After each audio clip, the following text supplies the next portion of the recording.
உங்களோட ஒப்பீனியன், உங்களோட அபிப்பிராயம் சொல்லுங்க. எப்படி இருக்கு? தமிழ் மொழி உண்மையிலே அதுவும் பெரிய ஒரு பரிசு கடவுளால் இல்லையா. இந்த கலாச்சாரத்தை பற்றி இப்போ அறிந்து கொள்றது, புரிஞ்சிக்கிறது. பொதுவா நாங்க வேலைக்காரங்கள் யோசிக்கிறோம், பிரெஞ்சு ஆக்கள் அல்லது பிரிட்டிஷா இருந்தா எங்கட நாடு தான் முதல் இல்லையா, எங்கட நாடு உலகத்துல பெஸ்ட் இல்லையா. இந்தியா போனீங்கன்னா அதே மாதிரி ஆக்கள் நினைப்பாங்க, எங்கட உலகத்துல எங்கட இனம் மட்டும் இருக்குது. ஆனா வந்து இன்னொரு மொழியை கற்றுக்கொண்டு விளங்கிச்சது எங்கட இனம் மட்டும் இல்லை. கடவுள் படைத்த மனுஷர்கள் எல்லாம் ஒன்றுதான் இல்லையா. எல்லாரும் ஒரே மாதிரியா இருக்கிறோம் உள்ளுக்குள்ளே. எல்லாருக்கும் ஆன்மீக தேவைகள் இருக்குது, எல்லாருக்கும் இனம் எப்படி சொல்றது, பந்த பாசம் தேவை இருக்குது, பிள்ளைகள் நேசிக்கிறோம். ஸோ நாங்களும் இன்னொரு மொழி கற்றுக்கொண்டு மக்களுடைய அக்கறை எதை ருசித்து கேட்கிறாங்கள், அது எனக்கு ஒரு பெரிய பயணம் மாதிரி இருந்தது. அந்த தமிழ் இசை, தமிழ் படங்கள், அது வேற ஒரு உலகம் இல்லையா. என்னுடைய ஃபேமிலி கூட நான் தமிழ் படிக்க ஆரம்பிக்க நான் தமிழ் சொன்னேன், தமிழ் என்ற வார்த்தை அவங்களுக்கு தெரியாது. அது என்னது ஒரு சாப்பாடு, ஒரு அவங்க எல்லாரும் கேட்கிறாங்க தமிழ் அது ஒரு சாப்பாடு அப்படின்னு கேட்டிருக்காங்க. ஓகே.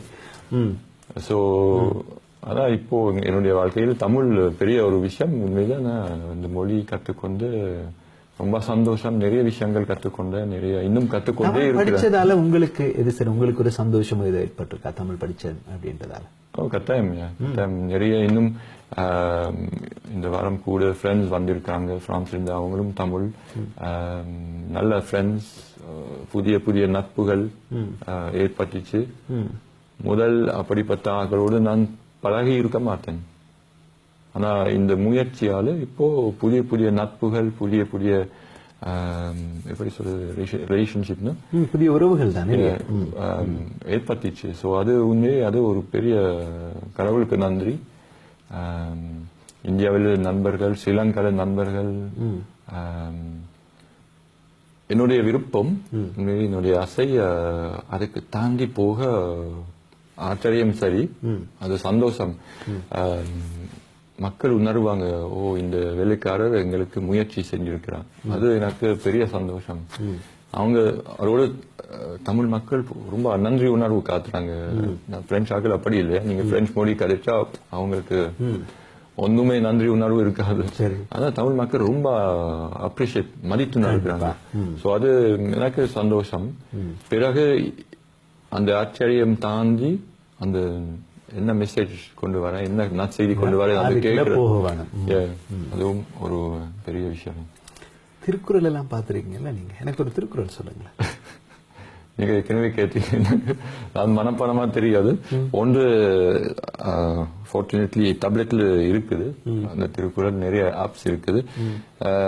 முதல் குறள் எண் ஒன்று நல்ல குறள்ல, அகர முதல்ல எழுத்தெல்லாம் ஆதி பகவான் முதற்றே உலகு.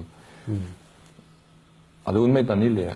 அதாவது இந்த உலகத்துல இருக்கிற எல்லா நல்ல விஷயங்களுக்கு கடவுள் தான் காரணம் இல்லையா. அவங்க ஸ்டுடியோல கூட பாக்குறோம், நல்ல கலர்ஸ் இருக்குது, நல்ல செட்டிங் இருக்குது. அப்படி நல்ல நல்ல விஷயங்கள் உருவாக்குறது கடவுள் தான் எங்க மனசு வைத்திருக்கிறார். அந்த தமிழ் குழந்தைகளே கொஞ்சம் பேர் இந்த நாட்டுல பிரான்ஸ்ல பிறந்து வளர்ந்த ஆக்களா இருக்கலாம், இங்க லண்டன்ல, அமெரிக்கால, கனடால பிறந்து வளர்ந்த ஆக்கலாம்.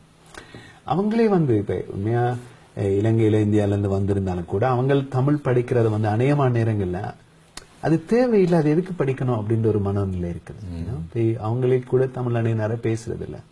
இதை ஒரு காலத்துல நாங்கள் அநேகம் படிக்காம விட்டுட்டோம் என்று கவலைப்படுற ஆட்கள் கூட இருக்கிறாங்க. தமிழ் பேசி இருக்கலாமோ அப்படின்ற ஒரு சில நேரம் ஒரு கௌரவ குறைச்சலா கூட இருக்கும். இது நான் சொல்றேன், எங்களுடைய சமூகத்துல இது இருக்கு அப்படின்னு சொல்றேன். நிறைய பேர் உங்க மாதிரி சொல்றாங்க.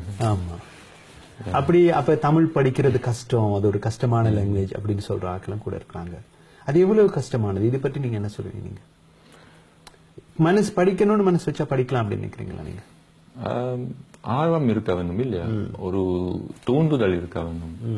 நாங்கள் இது சும்மா ஒரு சேலஞ்சுக்கு செய்யல, இப்போ தமிழ் படிச்சா எப்படி இருக்கும் அப்படி செய்யல, ஒரு நோக்கத்துக்கு நாங்க செஞ்சோம். ஸோ தமிழ் பேசுறதுக்கு ஒரு நோக்கம் இருந்தா குயிக்கா அது தானா வரும் இல்லையா? இல்லையா? படிக்க வேணும். அதான் அப்புறம் எங்களை பிள்ளைகள் நாங்க குற்றப்படுத்த முடியாது. ஆள் வித்தியாசம் இல்லையா? அப்பா அம்மாக்கள் நிறைய முயற்சி செய்யறாங்க. தமிழ் டியூஷன் அனுப்புறது, வீட்டிலும் தமிழ் பேசுறது. சோ அதுவும் பாராட்ட வேண்டும் அப்பா அம்மாவுடைய முயற்சிகள்.